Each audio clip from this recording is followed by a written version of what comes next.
Okay, so count me in. Let's do it. All right. Mm-hmm. This is a song called Busiest. Busiest. Here we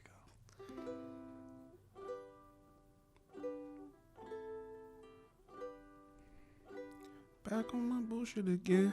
Feeling belligerent, dick in the crack of her ass. Black with the busiest. Back on my bullshit again. Feeling belligerent, dick in the crack of her ass. Black with the busiest. Crown in my mouth, I'm the king of the kings and I mean this shit. Step in my palate, got oil in the chalice and on the titty. Yes, I'm a nasty little nigga. And I'm no key lady, nitpicky and hella witty. Nigga for your city, these niggas is wishy-washy. Neglecting hoes like Tamagotchis and Kohibachi. Now want me, back on my bullshit again. Feeling belligerent, dick in the crack of her ass. Black with the busy, a crown in my mouth, I'm the king of the kings and I mean this shit. Step in my palate, got all in the chalice and on the titty. Back on my bullshit again. Back on my bullshit again.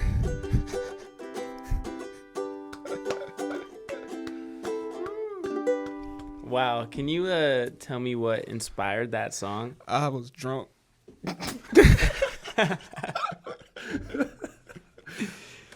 That's all good songs. I was doing nothing really.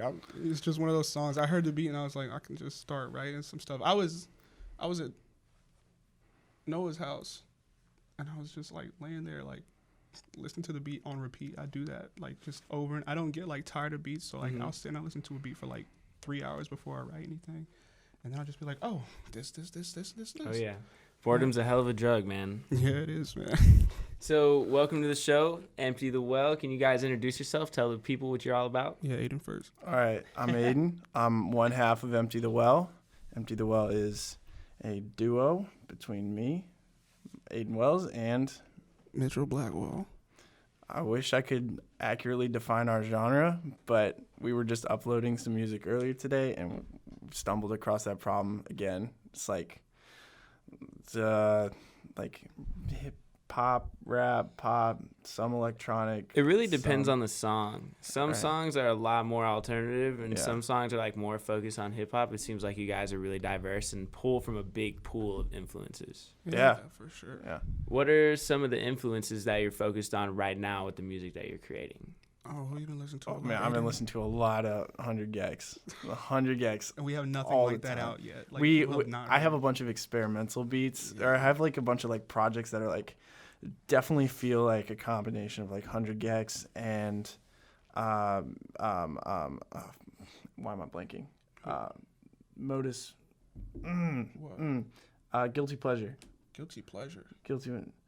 Oh, 070 Shake. 070 Shake. Dude, Yeah. 070 Shake is so dope. Her album that came out recently is like some of the craziest Dude, it's that like really atmospheric, super feels like you're inside a computer but also in outer space at the same time. Like that sort of stuff. Oh yeah. And 07 Shake, dude, I used to listen she did some shit with Tory Lanez like way back in the day, when Tory Lanez was on the SoundCloud, like his first mixtape.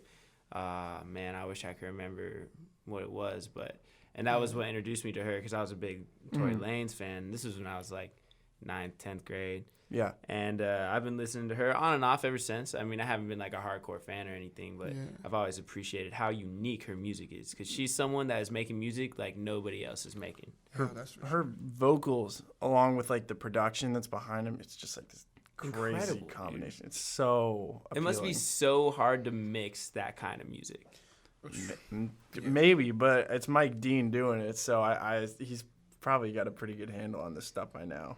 It's crazy. Truly. So you want to tell me a little bit about your name, Empty the Well, and where that comes from? I know we talked about this a little last week, but I want the people to know.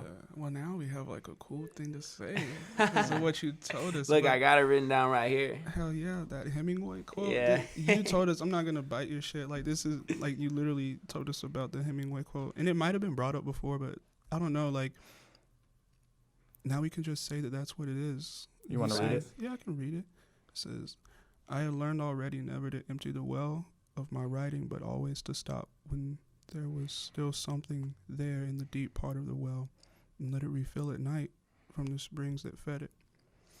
Which is way more profound than anything we Yeah, we were just Coulda like, thought of. I mean, to be honest, we didn't know that wells ever emptied. And we were like, oh, yeah, that's like endless water. Yeah. Just like our imagination. So Because we're stupid. because we're dumb.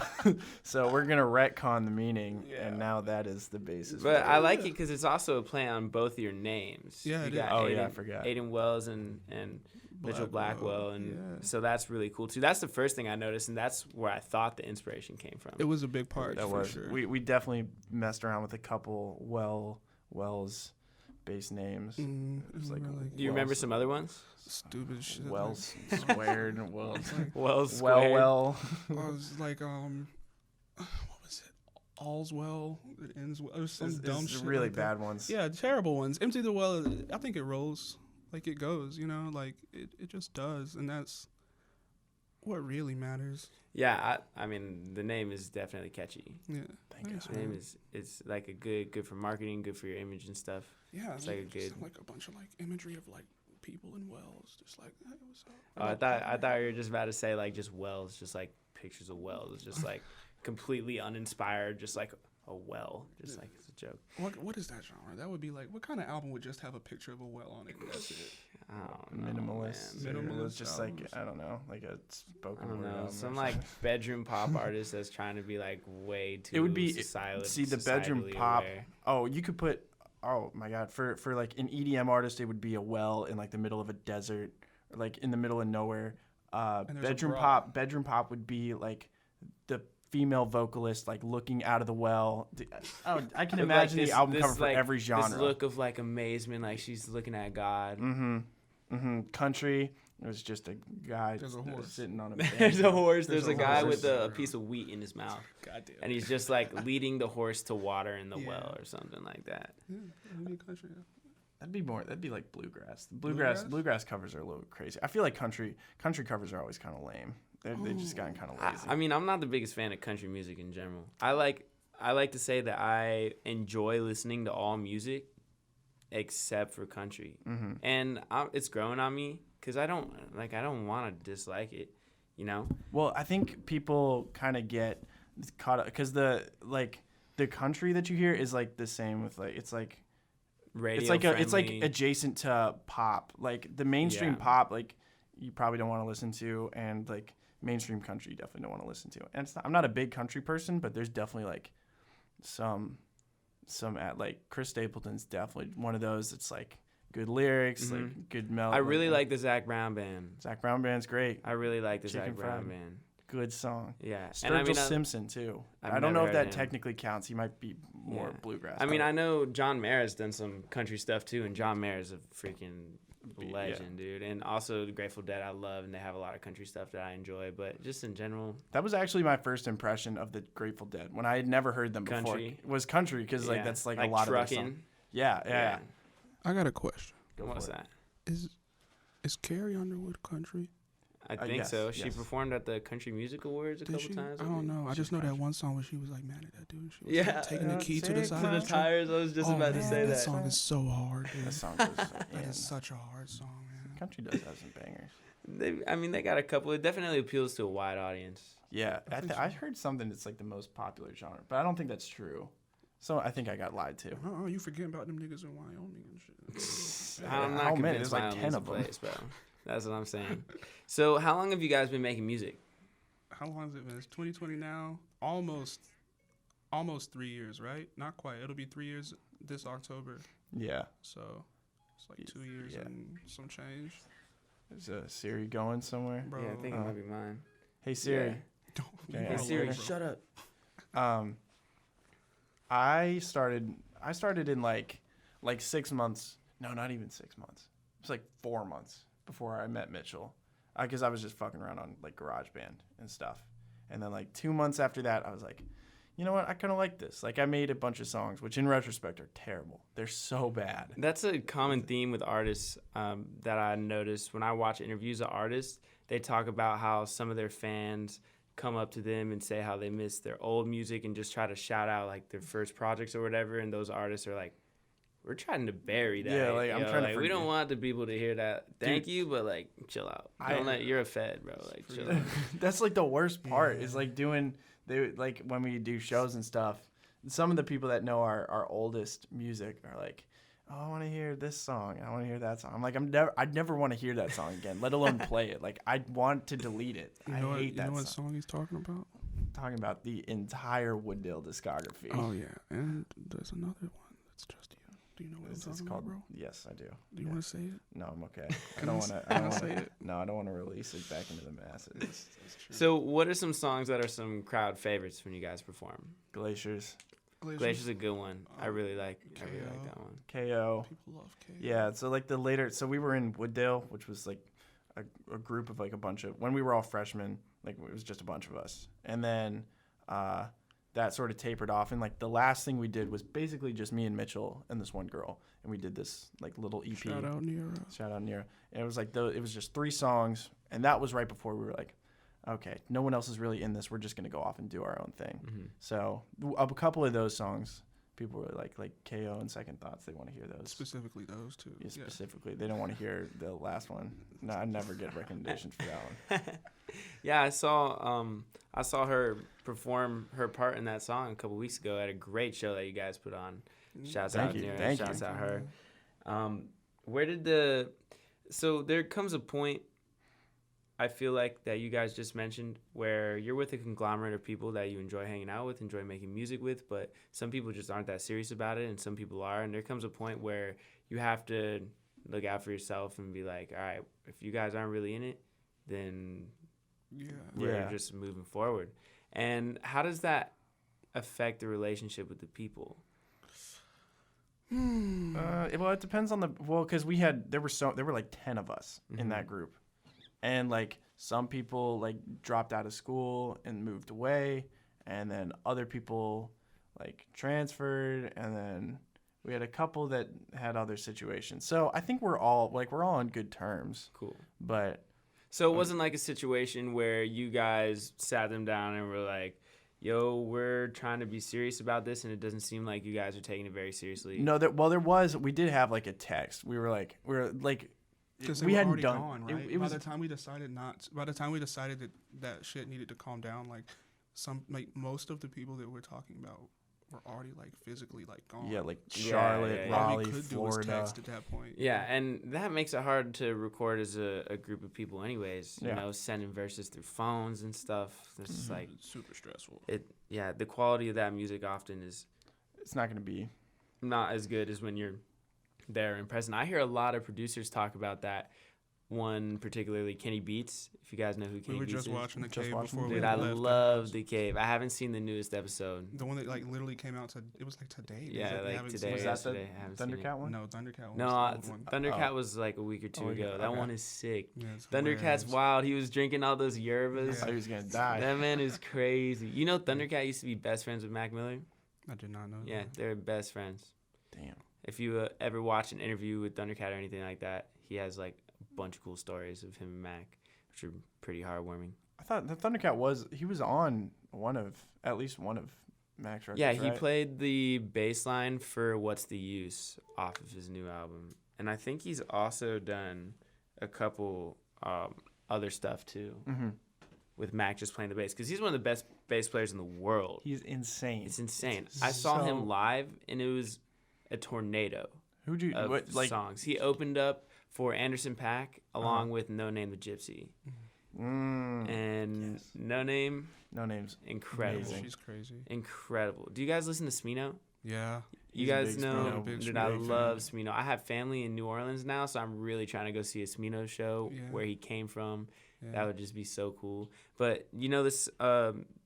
There's 2 songs with Smino and No Name and Saba. If you guys know who Saba is. Pivot Gang. You know Pivot Gang. Yeah, Joseph Bible Chilliams. and yeah. I don't know too much of their music individually, but their album that they released with Studio Rules and Bible and a couple. Was the one that had like really Edward Scissorhands on it? Yeah, remember that song? yeah. I love that song. Yeah, I'm sorry. Yes, that's a big tangent. I don't know how we got there, but yeah, I love all of them. Yeah, we're talking about Thundercat. Thundercat. Yeah. And dude, to be honest, I'm not a big fan of Thundercat's music, but his bass playing is incredible. And him as a person. Yeah. I've never seen him. He's got just such the goofiest. He just seems like you know, he's one of those guys that is super goofy and is cool with everybody knowing how goofy he is. Seems insanely high energy. Yeah. Maybe that was because he just On drank, the like, on the 3 yerbas about the OD from caffeine. But then he like starts just freestyling, finger picking all over I don't know how you string. move your fingers that fast. Literally just defiling that bass. Like, dude, he was disgusting. Oh my god! I can't even like. I could not come close to. Do you know how try much? that How on much the uke, bro? Just try it on the uke. I can't. I don't even. I'm not really that good at the uke, to be honest. Do you guys play any other instruments? He plays piano. I play keys. Yeah. How long have you been playing the keys for? Since I was like 7. Wow, that's a long time. Yeah, my mom plays piano, so we had one in the house, and then she taught me, and then I had like a tutor, and then like I kind of went on and off a couple years, and then eventually when I was in high school, I was like 14 or 15. I was like, I should just teach myself how to do this, and I'm like, I'm okay. It's important for me as a producer to know my way around the keyboard. Oh yeah, because I mean, a keyboard is not just used for piano. It's used for all sorts of sounds. Yeah, it's kind of that you don't like. The keyboard is used as that intermediary for all of your digital instruments. Mm-hmm. So yeah, it's like a curve. Once you get around that curve, you can pretty much take and like put in whatever sound. It's just a map, you know where everything. If you know where everything is, and which I don't. He's learning though. I'm trying. Yeah, it's intimidating. I have a lot of friends that make music and make beats, and I've seen them go in the last 3 years from making. Like, they show me a beat, they're like, yo, this shit's fire. And I'm like, yeah, like, you're getting good. Like, keep going, though. Mm-hmm. And now they're making beats that are, like, actually really good, putting together projects. Do you guys know Justin Patico? I don't know. He's a good friend of mine. He used to be on the show with me at first. And he makes EDM music that is so good. Does he have a stage name? I think he just changed it, but I'm not sure what it is. I don't want to say something wrong. Okay. But he is incredible. Yeah. And EDM artists are nuts. Yeah, and you cannot tell his music from mainstream EDM. Like, it sounds professionally made and structured very well, and it's really cool. Have you guys ever dabbled with EDM music? I know in the song that you guys recently just released, Side Effect? Yeah, thank you. Side Effect. It has a lot of EDM kind of sounds in it. At least just like the clubby kind of. Yeah. Well, yeah, we've got, I think. Yeah, like the doo. Yeah, and that's probably. It's also got like a pretty consistent like club like kick underneath. It's just kick, snare, kick. Oh, that's actually clap, but clap, kick, clap. And then we have other stuff too. Yeah, there's probably more EDM-y. Yeah, and I'm not talking about like I'm not talking about like the bass nectar, Elenium excision shit. I'm just talking about an electronic feeling. Yeah, for sure. More like disco. I mean, we've got so many like bum projects that have never come out and may never. Yeah. I think we've messed around with it a couple times, but I'm trying to think of anything that. What, off the top of your head? Yeah, off the top. I mean, it's hard to say. Like, there's certain instruments that are associated, or like certain drum patterns that are associated with that, and I'm sure we like dip. I feel like every song we do is like a hybrid of like a couple genres. Mm-hmm. Like, it's just gonna be. I mean, if you want to get like completely like, if you want to be strict about like what it is that you're calling the stuff, then like everything we do is like a hybrid. But I guess there would be a lot of EDM influence. Sorry, in just certain breaking my tracks. back real quick. Like, maybe. It'll happen. So for the song Side Effect, which is a banger, by the way. Thank you. Man. Where did the inspiration for that come from? Can you tell me what the lyrics mean? That song is a fucking year old. Where did those lyrics come from? I wrote them all when he was drunk. I wrote everything. I wrote the hook. I wrote my verses. I didn't write Cam's verse. Cam wrote his verse, but it's just how it sounded. So how we kind of make tracks is I'll usually be like just messing around with sounds or something. I'll just be like, oh, okay, I've got like I'll get like a skeleton down, right? I get a groove. A groove, and maybe I'll have a melody associated with that, but sometimes not. And then usually if Mitchell is like, he'll be playing 2K or whatever, and if he hears something that he likes, he'll come in, he'll be like, I like that, and then he'll either if I have a melody already, like, okay, I think this is like a catchy hook, and he'll put lyrics to that and then write his own verse, or sometimes just, just be like, I like this, let me take it from here, and then he'll do it. And that's what happened with Side Effects. He just did like pretty much all the lyrics except for me and Cam. Except for the intro. Yeah, the intro. Sorry, I forgot I did the chorus. I sing the chorus. He wrote the chorus. Yeah, it's a really simple chorus. It's like 3 words. West Side Effects. Yeah. I was like, that would sound kind of cool. Like, you don't have to make it complicated. A lot of times what I do is like I'll be writing something and it'll just be too much. I'm like, I really don't need to have this much in here. Truly. So like for this one I made sure like just make something people can sing, man. So why did you decide to wait on it for a year? We are lazy. We weren't waiting for a year. We just had other plans to like do other things, and like that was always in the queue, and eventually like all the stuff that was in front of it kind of just like became obsolete, and that one, even though it was old, it still sounded good to us, and so we were like, yeah, we'll put it out. Yeah, so we wait too long on a lot of stuff, or at least we did, because I think we were growing in like our abilities at a faster rate than like then we could put put out. Yeah, so like we would like put a song, we'd be like, okay, this is finished, and then by the time like it's ready, like it's done, because I'm very slow at mixing. I'm just busy. Like I got shit to do, I want to mix and put everything out, but we're making like a new skeleton every day. Yeah, we never really finished there's like a new beat every day. It's crazy. But yeah, so that one just stuck around. It was just like, okay, we're gonna put out Trackstar, and then Trackstar became obsolete. Trackstar is not obsolete. This is a conversation for it. Oh, sorry. Trackstar is coming out, y'all. Anyone who listens to this that knows what Trackstar is, I promise you guys, Trackstar is on the way as soon as I get done with this. I'm deleting Trackstar. Politicking bullshit. We're putting out Trackstar. I'm erasing it. God damn you. So yes, we also have some disagreements on tracks that maybe I don't like a track, or maybe he doesn't, and we're like, this should come out, and the other person's like, no, or this should be changed. The other person's like, no. It's hard. How do you guys deal with that? Rock, paper, scissors. Really? No.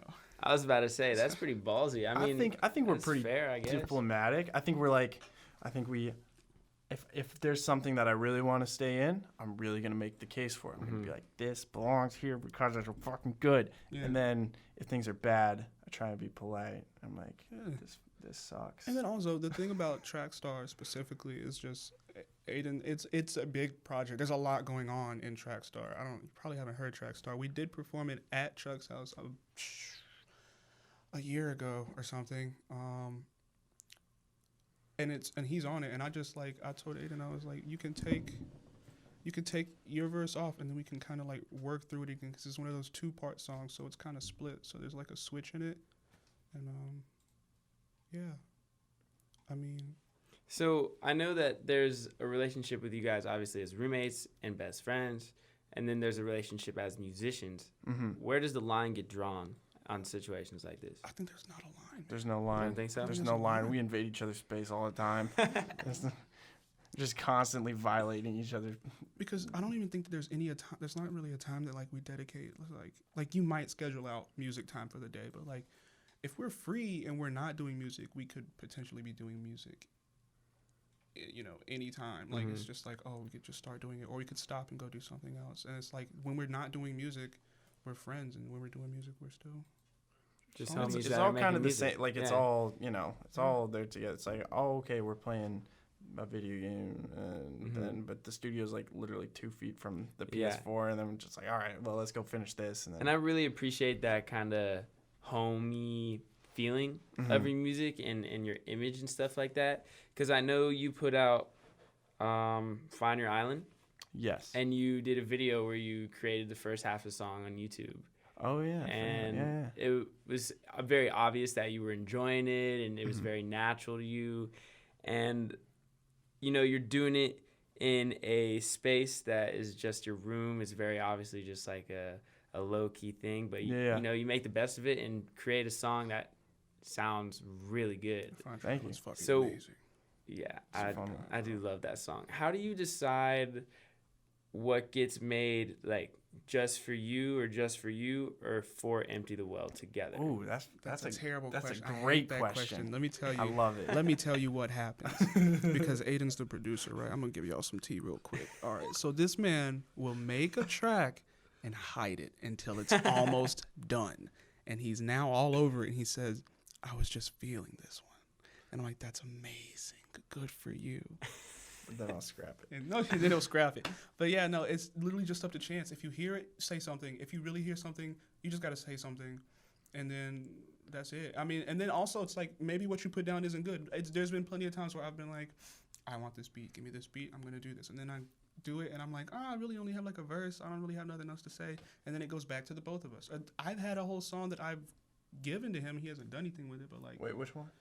Fucking Pop Rocks is technically yours. Please return what you stolen back. Yeah, that's terrible. I love hate that song. one. But yeah, you know, we will literally give them back and forth. Beats can change owners. But I think the difference is like usually for Empty the Well tracks, it's like there's like both of us are, you know, see something in there that because we do have different tastes. Like we don't really. I mean, we do have crossover in what we listen to, but then we also listen to different shit. So like there's like a collaboration aspect there, and then like on my solo stuff, I think I'm getting more in my solo stuff away from like when I know like when I find a sound that I'm really into or something, then it's like this is definitely like unique to me, and then Mitchell's stuff is like I'm getting better at catering to like okay this will be a Mitchell track and like I know what needs to go into there. So yeah, like I couldn't do shit on Cowboy. I couldn't do shit on anything on your EP.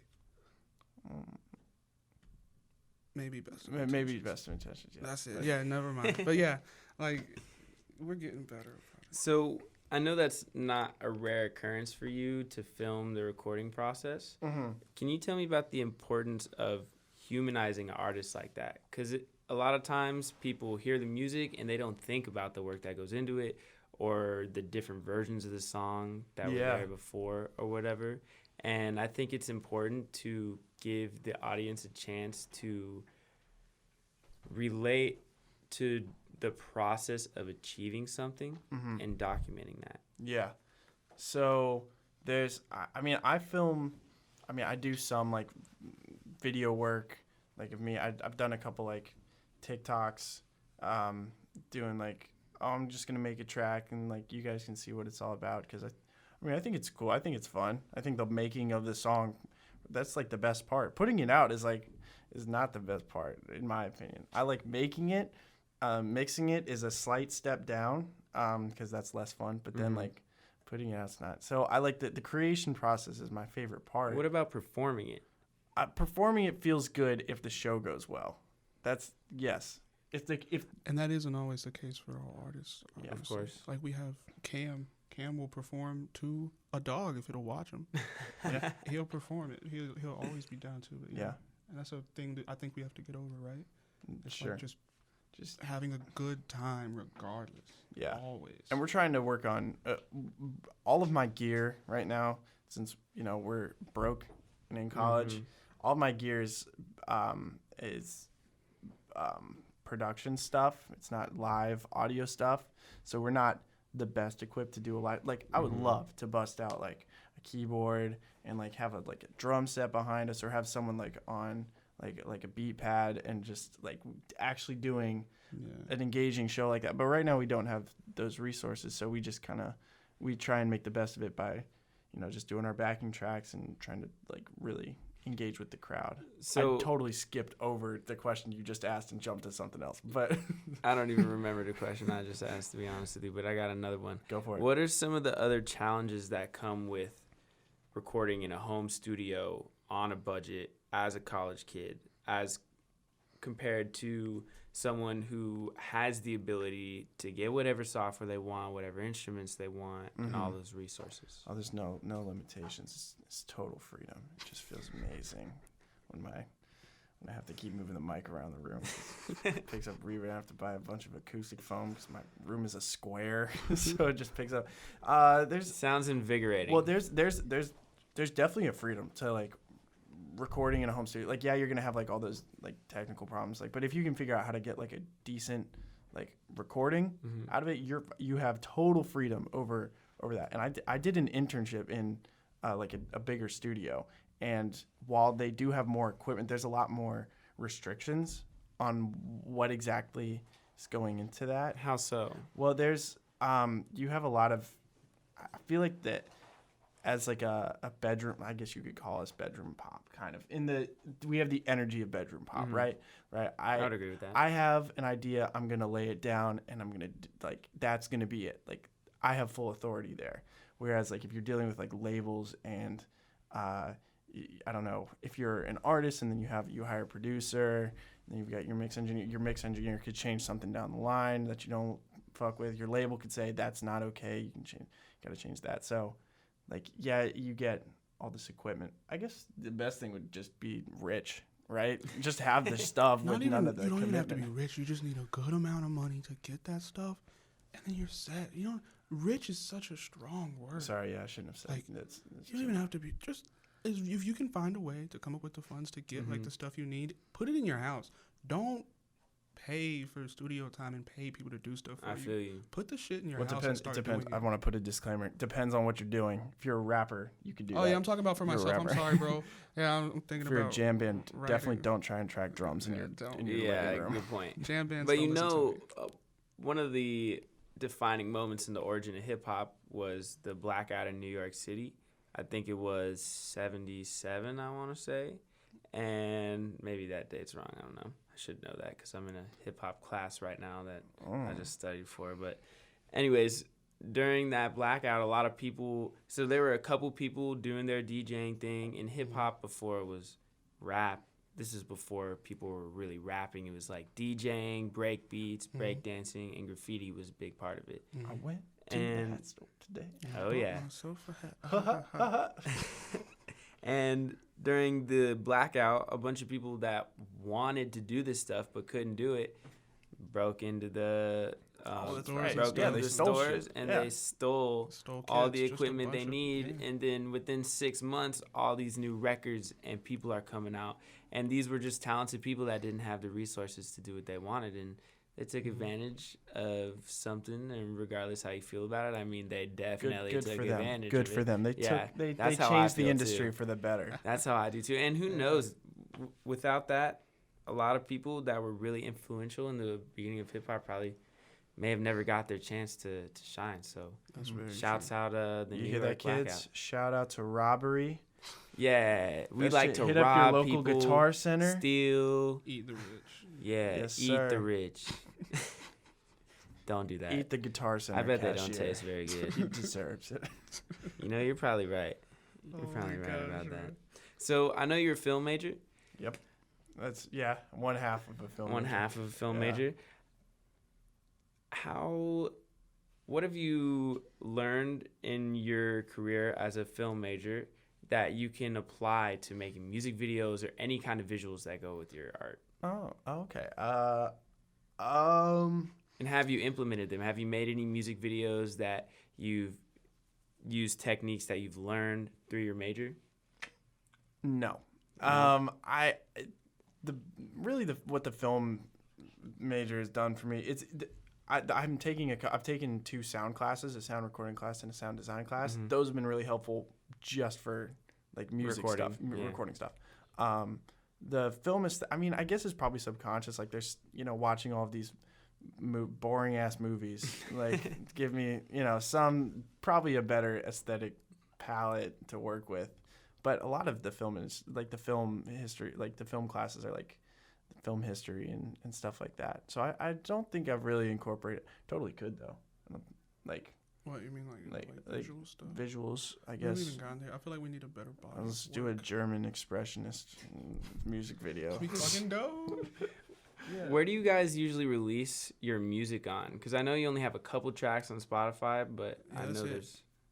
No, I mean, No, like, it's not. we release on everything, but I'm saying those couple tracks are it. I don't want to, Yeah, there's not like hidden tracks. there's You're no not hidden missing tracks out. or nothing. Yeah, There- like, it's all Spotify, Apple Music, pretty much all the streaming services, except SoundCloud. We have to be reminded to do it because we have to put that out, but we put everything out, like, ideally at the same time on, like, Okay. everything, Google Play, Amazon, Tidal. I don't know. Tidal, Pandora. Deezer, Deezer. Napster, Those LimeWire, ones, those things. all that. LimeWire. LimeWire. Wow, Yes. I haven't heard that name in years. Yeah, well, it actually we use DistroKid, which is just like a distributor that like throws it at every single streaming platform that exists. Yep. So we're on like literally everything, I think. Even the Instagram, like add music to your Instagram story. We're on that. All those little things. That's sick. Are all of the songs that you recorded equally on these streaming platforms? Or are there some platforms that you have more songs than others on? Nope, that's what I'm saying. yeah. It's all the same? What you see is what we got right now. As far as being out, we have a lot of stuff that is Waiting for it? just on the Waiting hard for its drive day to somewhere. shine? Are you guys Terabytes. working on any definitive project right now? Yeah, Well, no definitive. We're working on a Technically. loose. Yeah, we're like a couple loose projects. a couple loose projects. The closest one is like an EP for Empty the Well. Yeah. That is not anything like we put out already. Yeah, it's so. I promise you, it's just. It's just left field. That It's shit's good. gonna be fucking hilarious when we put it out. I don't know what's gonna. I don't know. That's exciting. It's not hilarious and like it's gonna be just a joke. Like it's like Yeah, it's yeah, good. yeah. Like it's good stuff. It's gonna be hilarious to see what people say about it because So different. yeah, yeah, for sure. That's more of the. I don't even know who we were inspired by for like Glaciers or Side Effect. Glaciers and Side Effect was just. That almost feels they feel inspiration like devoid, like they just came out of nowhere. Yeah, they just kind of popped up. It was like, ones had okay, more it kind of direction. sounds like Americana. Like I'm just playing some chords, just have some fun. These new ones definitely have like a, like I could trace back certain elements Where to it came different from, artists. I feel like sounds. that is from there and that's from there. Is there a full length album project in your future? Yes. Oh, oh yeah, for sure. Like- In the works? No. Not Okay. technically, no. There is like, we do want to, what I want to do, I'm really big on like just keeping everybody together. Like, you know, I've mentioned like a couple other people we do stuff with, like Noah and Cam and them. Yeah, yeah. And like to get all of us on a project, I mean, we would definitely have to get another producer. Don't worry, brother. That's right. I'm not going to do all that to him, but we would get like a Gotta couple pay me. producers and shut up. And then we would put it all together. Like there would be like all of us on like a cool like 9-10 song project. I'm not really big on. I don't think we're really big on long projects. Like anything past like 12, I get bored. it's I get Yeah. bored. nobody wants to. Have you guys ever linked up with Evan and Basil from Rebels No Savage or Mike Snyder? Well, We we met know them. all of them. Yeah. We performed with them at, Why'd you have I to mean, bring that it was up? a bad It was show. a bad show. but they were there. They were there and they brought the energy. They were so good. I mean, honestly, like, wish that I brought the same energy they did. Like they did. They were just like, "Fuck it, we're here. We're gonna do it," and they did it. Like, Yeah, that's definitely like their attitude, Yeah. and also Yeah. something they've learned from doing it so seriously for so Yeah. long. yeah, dude, they were making music when I was in high school. Literally, the first thing that some kid told me, I was like, it was like some little freshman sophomore kid, and he was like, "Oh, I heard that you're going to UNCW." I was like, "Yeah, this is my senior year," and he was like, "Oh, have you heard of Rebels No Savage?" I was like, "No." And he showed me their stuff. Their stuff was out when I was in high school. Yeah, it's They were- crazy. Yeah. And they're super serious about it too. They take Yeah. it very seriously. for they sure. they spend a lot of time on it. I've been to a bunch of sessions where they're recording, Mm-hmm. and it's really cool to watch them make music. And Mike is incredible at producing. That's man. who we just met. If That you- dude's setup is crazy. He has like just instruments. Bro, it's insane. Yeah. And if you ever get a chance to get in there with Mike, I feel like y'all could do some really crazy shit because he has a mind for music, man. It's crazy. And they're releasing a full-length project, Mike and Rebels No Savage together later this month, and they just put out a single either today or yesterday. Yeah, I saw Super that. good. I haven't heard Go it check yet. it out. I haven't heard it, but Super good. A lot of this stuff, I've heard a little bit of the new album, and a lot of it sounds more like your tempo, where Oh. it's not so much rap and more spacey and well, because Mike brings a whole different. different like vibe to what like I've heard Rebel stuff and I've heard Mike stuff. So Have you but guys I know heard? Mike also produced. Did he produce their other? I don't know if he produced all their stuff. But I know No. he's produced some stuff. No, Evan produces a lot of the stuff. Oh, really? Yeah, Okay.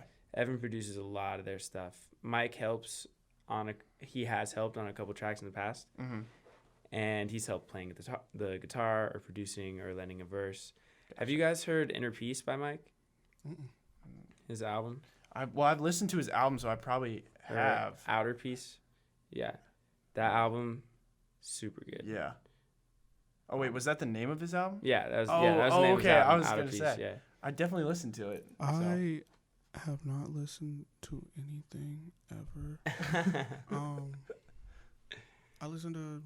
I'm uninspired. I'm inspired. But no, I haven't heard this stuff. Yeah, well, you should really check it out. I feel like if you guys got together with either of them, they would really fit your niche really well, and y'all can create some really cool stuff. I'm down. Possibly. I'm down. Yeah, I sent that Quadio guy their way. He was They didn't hit them up. No, That's they weird. didn't. Yeah, he was like, I was like, they're much bigger. Now than I have us. to tell them about Quadio. I'm sorry. We don't need to plug anything. I don't want to plug it. It Do it just sounds anyways. weird that we're talking about this thing that nobody knows about. It's like a streaming platform thing. Oh, So well. Yeah. All right, man. We're out of time. Thank you guys for coming and doing this. I love talking and getting to know people, and everybody that listens always loves to get to know the artist. Yeah. So Hell I yeah. appreciate it. And Empty the Well, go check them out. that's right. Check us out, man. We love you. We don't love you, but we can if you check us out. Peace.